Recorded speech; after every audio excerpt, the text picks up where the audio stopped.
Well, hello, brothers and sisters. This is Pastor E.O. Jackson, again from the Greater New Antioch Baptist Church. And first of all, let me thank God that we're all still alive and doing fairly well. I'm grateful to be able to speak with you again out of the Word of the Lord. To live stream this, I'm kind of like most pastors, and we'll be trying to find the right place. But today, I decided to sit on my patio and my backyard and all of that is behind me. I have a huge backyard, and so I'm just sitting here on my patio and decided to back here in this serene place that I like to spend a little time sitting back here. So all of the members of Greater New Antioch Baptist Church, glad to be able to speak with you, and not only them, but all of our friends who are able to join us by way of this streaming service. It's not church, and oh, how we miss church. I think each week so far, I've said how much we miss church. And so, but thank God we have this mechanism that we can use to at least communicate a word from the Lord um, to people. So again, let's keep churches and people lifted up. I was reading earlier today about the Spanish flu pandemic back in 1917, 1918. So, brothers and sisters, this is not the first time this country has seen something like this. So let's not panic and start taking the Bible out of context. So let me share a word with you today. It's out of the Gospel of John, chapter 11. Very familiar story. Three characters are there. Uh, Lazarus, Mary, and Martha. Excuse me for coughing. This pollen gets me a little bit. But also Jesus in that city of Bethany. Chapter 11 and verse 6, it talks about how the disciples, or rather these two sisters, send word to Jesus. But for 2 days he stayed where he was. 2 days he seems to ignore what has been told to him about his friend, his benefactor, Lazarus. Let me tag this for today in this message. Let me tag it the silence of God, or if you will, when God is silent for 2 days. We've talked on these texts before, but there'll just be times for 2 days. Mary and Martha have notified Jesus, but for 2 days it seemed to be mysterious that Jesus does not just pack up and come to them right away. We're in a time right now. I'm praying. All of us are praying. We're beseeching God. We're speaking to God, asking God to move. But His silence. It seems as if God is just silence. But don't panic when God is silent. Does not mean that God is not listening, nor does it mean that God is not working, nor does it mean that God does not have some plan, a plan that you and I may not totally understand, or we may not be aware of, but He knows. So let's talk for a few minutes and see if we can learn something out of this story that we have preached on and we've talked about countless times about this situation with this family that Jesus would deal with. And 2 days after Lazarus has died, let's factor in the time it took the messengers to get to Jesus, but he doesn't respond. Now, the silence of God. The first thing I think I might want to suggest to us is that those that he loves, he does allow them to suffer. those that he loves, he does allow them to suffer. Jesus loved Mary, Martha, and Lazarus. The one that you love is sick. Now, one could possibly think that just because Lazarus had a relationship with Jesus and Jesus cared about him, nothing bad would ever happen to him. That's just not reality, brothers and sisters. Even though we love God and God loves us, there are still times that things happen. For instance, I wear glasses. I'm a diabetic. I don't have a terrible case of diabetes, and thank God it's under control. And there are those of you who will see this message. We suffer with things. Things happen. We love him, but things happen in our family. Just right before I got ready to do this broadcast, I got word one of my treasured cousins to me. Matter of fact, I was named after his father. The virus took him. And so please keep us lifted up and his immediate family, James Jackson in Indianapolis, Indiana. I was named after his father. His father is Edward O. Jackson, or was Edward O. Jackson. And he used to always tell me that I made our name famous. So my mother, that was my mother's first cousin. We love God, but James contracted the virus. And you all have had family members and friends. I have other friends, pastors who contracted the virus. Even though he loves us, he does allow us to suffer, and that's just a fact. He does, and there's no way around that. If that were so, nothing bad would ever comes our way. But I think I told you in an earlier message that testing time does come. You remember, those of you who may have watched me since we've been streaming, I told you after teaching comes the test. And so to love God offers us no special exemption. I've often repeated this phrase many times in sermons at Greater Antioch Baptist Church, that if a person desires to be used greatly by God, he must first be willing to be hurt severely. A lot of people, they want to be great, but they don't want to deal with the hurt.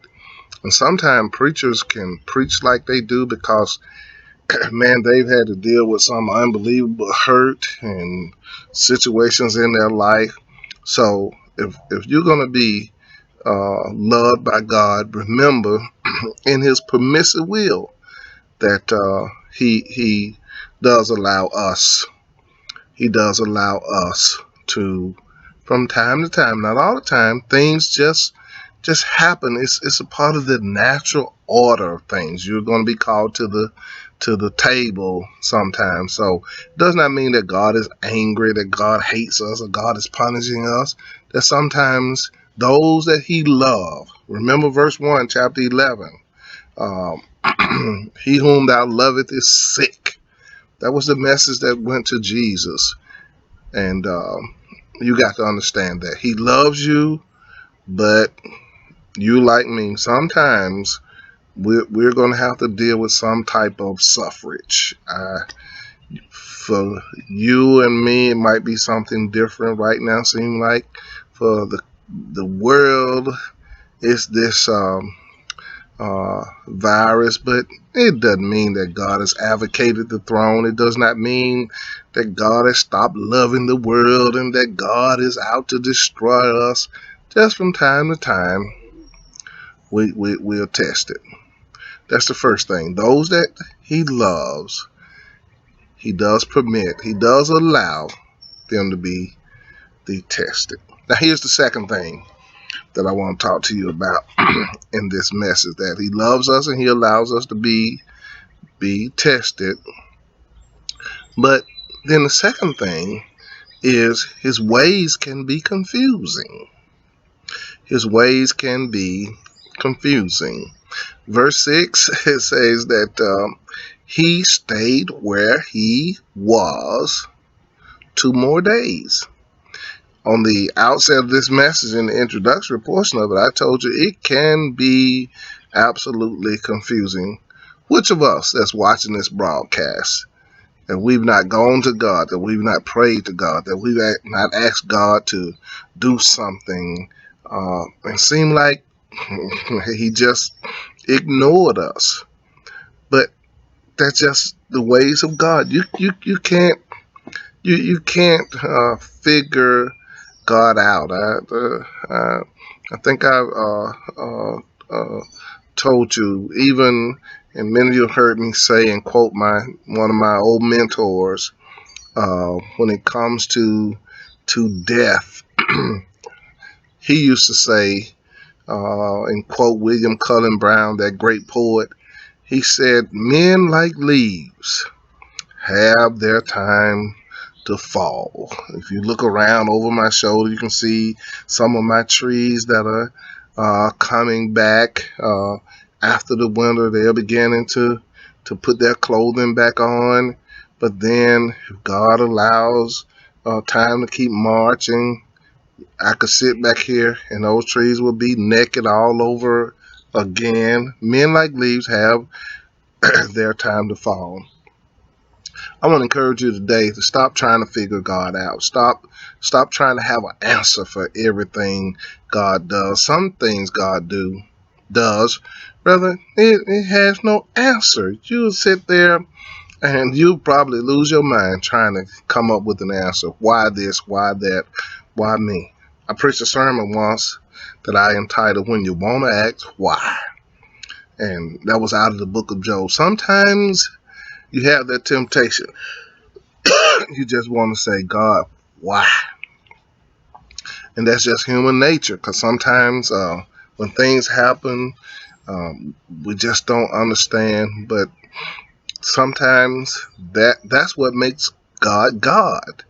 God does not have to answer to us concerning his decision. You've heard me say, if God is wrong about anything, who can straighten God? And I think what I'm hearing and what I'm seeing is so many people, they're trying to straighten God out. They're trying to say this, that, God wouldn't allow this, God does this, God this, that, and the other.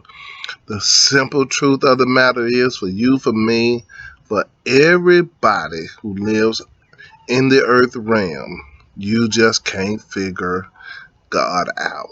God's ways are not like our ways. As high as the heavens are above the earth, so are his ways, so much higher than ours.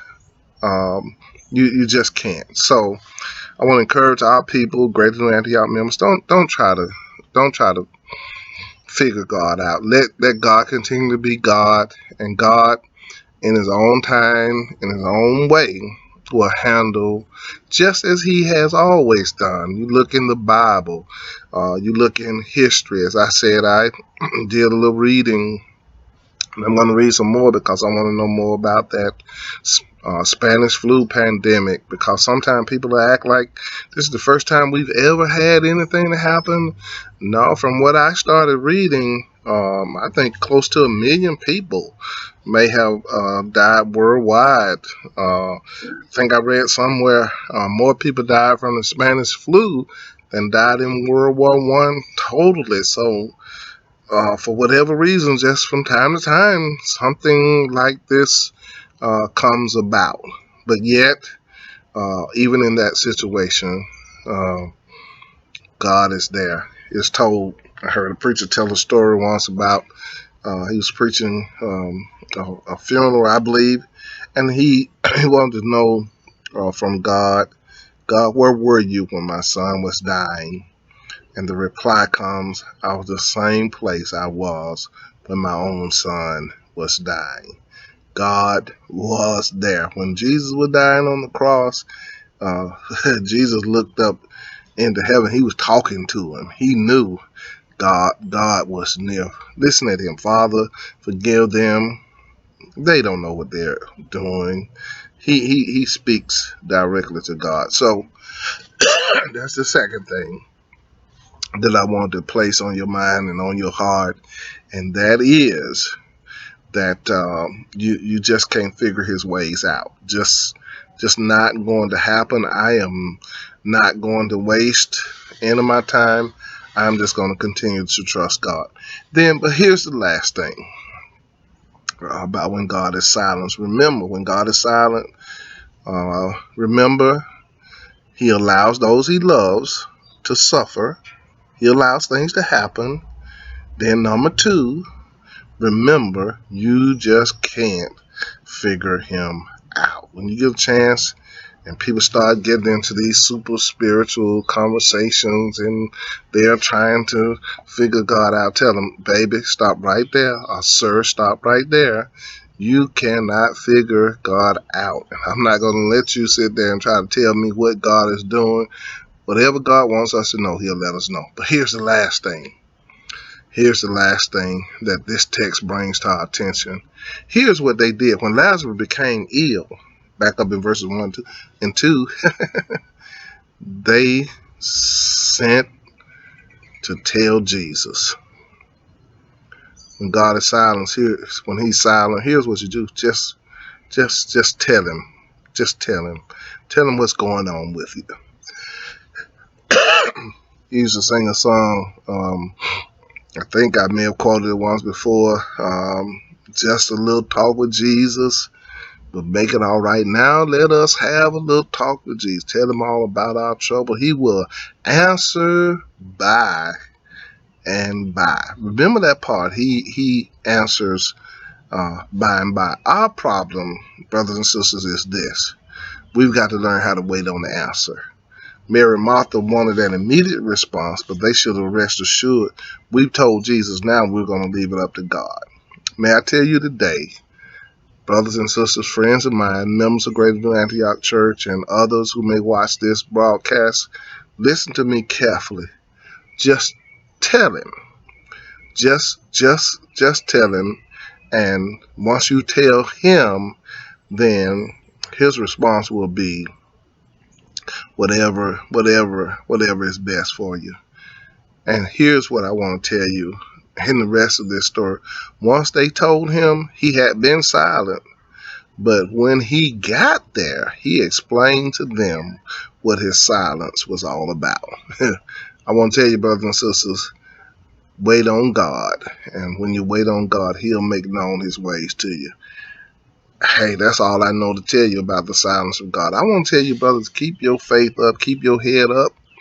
Don't let the devil in any way cause us to become non-believers. I'm going to continue to believe. I've been in the pulpit ever since I was a teenager. I don't know nothing else to do now.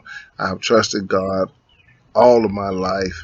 I don't know no other way to live other than trusting God. Whatever comes or whatever goes, be it a bad snowstorm, I trust him. Be it a tornado that comes through, we've got to trust him. Be it a Hurricane Katrina that affected so many people, we've got to trust him. Be it a coronavirus, we have got to trust him. Remember what he says in his word, I am the Lord and I don't change. What about you today? Brothers and sisters, what about you today? Are you willing to trust him while he's silent? And brothers and sisters, if you can trust him while he's silent, I'll tell you what, he's going to bring us through. Let me close in the words of an old song that talks about and says, I don't know about tomorrow. I just live from day to day. Many things about tomorrow I just don't seem to understand. But here's what I do know. I know he knows about tomorrow, and I know he holds my hand. Hey, this is Pastor E.O. Jackson with a word from Greater New Antioch Baptist Church by way of live streaming. Listen, look again and catch me this same time next Sunday with a word from the Lord. I hope this word, brothers and sisters, will help all of you to hang on in there. Blessings of the Lord be on you. Take care of yourself. Be safe and keep your trust in God. I look forward to speaking with you again, maybe again today. Next time from my backyard in the serene of my patio here, we'll look forward to talking to you again. Till then, listen, you be blessed. See you all real soon.